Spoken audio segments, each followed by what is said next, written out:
আসসালামু আলাইকুম hello viewers. আবারও এসেছি আমাদের শসা ভুঁইতে। আজকে শসা ভুঁইয়ের সুতো টাঙানো হয়েছে। এই যে দেখতে পাচ্ছেন ভিউয়ার্স, এক সাইড দিয়ে সুতো টাঙানো শুরু করছি। এই যে ঠিক এইভাবেই পুরো বইটা কিন্তু দেয়া লাগবে। এই যে দেখতে পাচ্ছেন।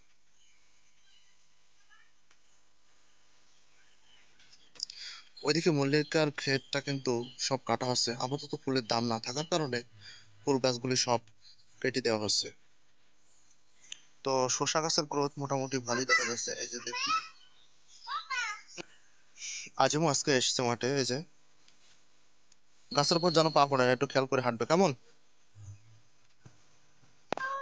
ওখানে কিন্তু সুতো আছে, তুমি কিন্তু পড়ে যাবা। সুতোটা পার হয়ে আসতে হবে কেমন। হ্যাঁ ঠিক আছে, এবার আসো। এই যে দেখতে পাচ্ছ গাছ, মল্লিকা গাছ কিন্তু কাটা শুরু করে দিয়েছে। এই যে দেখুন,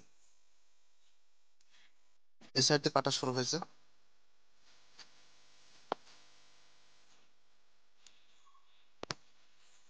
এত সুন্দর সুন্দর ফুল, কিন্তু ফুলগুলো কোনো বিক্রি হওয়ার চান্স পাওয়া যায়নি, মানে দামই পাওয়া যায়নি।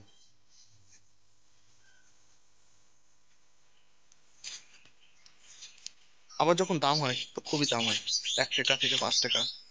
1 টাকা দাম হওয়া মানে এই ফুলের দাম খুবই ভালো দাম। কারণ 1 টাকা, প্রত্যেকটা ফুল যদি 1 টাকা হয়, আপনার প্রতিদিন 6 থেকে 7 হাজার ফুল কাটা হয়।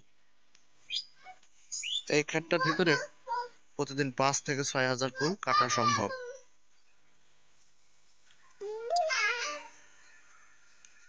অন্যান্য চাষীদের তুলনায় আমাদের শসার ক্ষেত অনেক ভালো, কারণ এই বছর মাঠে যে পরিমাণে মানুষের শসা গাছ আছে তা কোনো দেখার হাল নাই। গাছের গ্রোথ খুবই খারাপ, কিন্তু আমাদের এই গাছের গ্রোথ অনেক ভালো এবং গাছের মাথা অনেক ফ্রেশ আছে। দেখতে পাচ্ছেন viewers?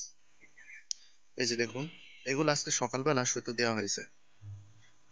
আগামীকাল যেটুকু বাকি আছে ওইটা পরিপূর্ণভাবে করে দেব।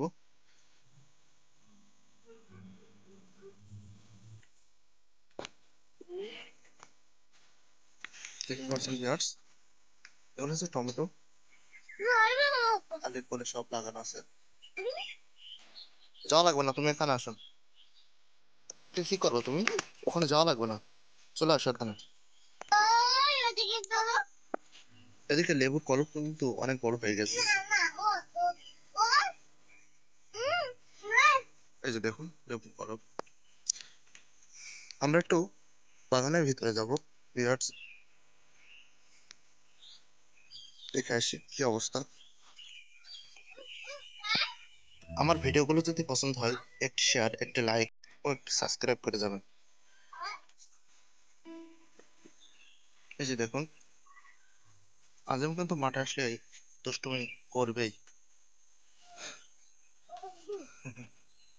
তুমি মাঠে আসলে শুধু দুষ্টুমি করো আজিম, পড়ে যাবা কিন্তু, লাভো।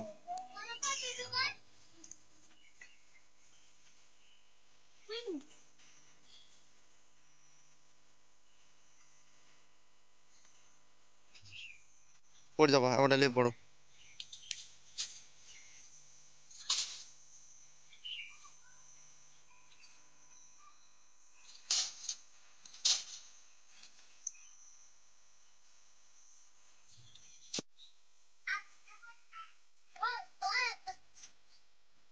টমেটো না একটা নিয়ে ফেলা কাক।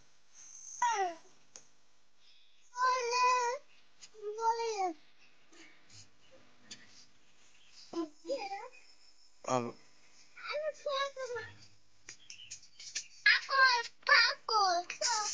কই, চলো, হ্যাঁ আসছে।